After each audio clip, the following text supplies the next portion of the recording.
E se, na sua organização, a alta direção não der bola para compliance? E se, na sua organização, a alta direção, inclusive, fizer pouco caso de irregularidades? E se, na sua organização, a alta direção, inclusive, vier a promover pessoas que tenham cometido irregularidades? Veja, o nosso tópico aqui é a importância que a alta direção dá para a função de compliance numa empresa. Como que a conduta da alta direção é capaz de influenciar o comportamento das pessoas que respondem à alta direção, o comportamento das demais pessoas da organização, certo? Esse tema é possível de ser analisado a partir de diversas óticas e sob diversos ângulos, certo? Eu quero trazer aqui uma analogia para endereçar esse tema. E essa analogia é feita a partir de uma teoria criada nos anos 80 nos Estados Unidos por psicólogos. É chamada de teoria das janelas quebradas.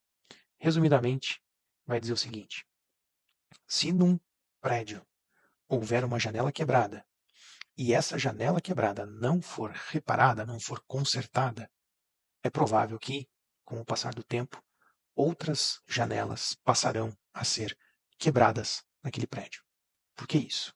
Porque a sinalização deixada pela janela quebrada e pela falta de cuidado ao não repará-la gera nas pessoas a sensação de que aquilo não é cuidado, gera a sensação de que aquilo está desorganizado, gera a sensação de que as pessoas não se importam com aquela situação, com aquele lugar, com aquele ambiente, certo? 3 princípios que decorrem desta teoria, e a gente vai usar esses 3 princípios para endereçar o ponto de por que é importante a alta administração valorizar a função de compliance numa organização.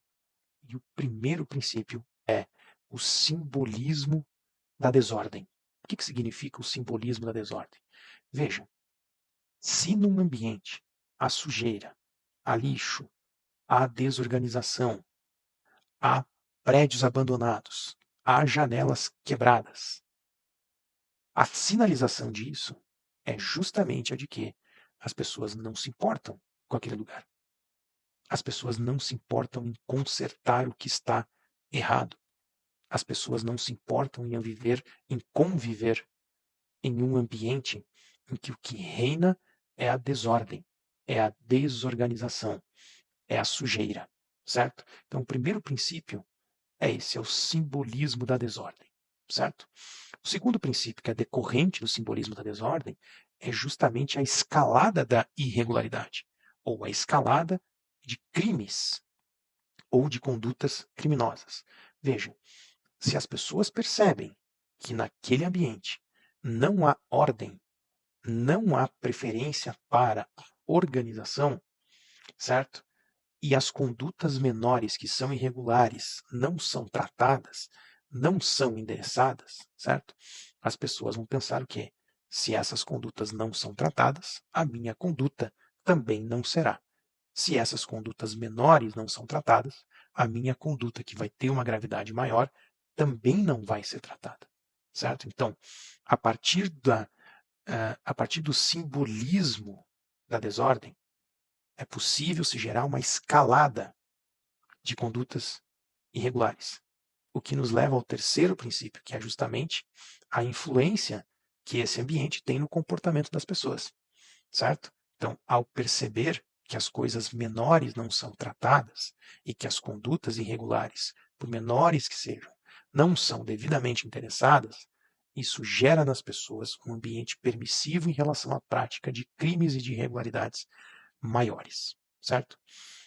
Agora veja, eu estou falando isso para endereçar o ponto de como a conduta da alta administração pode influenciar a conduta das pessoas que são subordinadas à alta administração, ou a conduta das pessoas que trabalham naquela organização e são lideradas por essas pessoas que não dão bola para irregularidades, que não promovem a cultura de conformidade, certo? Então, uma forma de entender e até de endereçar esse reflexo nas outras pessoas, a partir da conduta da alta administração, é entender esta teoria das janelas quebradas, dos princípios que decorrem dali e das consequências que a desordem, a desorganização, a tolerância a práticas irregulares gera nas pessoas que deveriam ter na alta administração um exemplo de conduta correta, um exemplo de conduta certa. Muito bem, então pense nisso. Você que é um profissional da área de compliance, que lidera o departamento de compliance na sua organização, pense em como a conduta da alta direção na sua organização influencia o comportamento das demais pessoas da sua empresa, certo? É muito importante prestar atenção nisso e pense na analogia da teoria das janelas quebradas.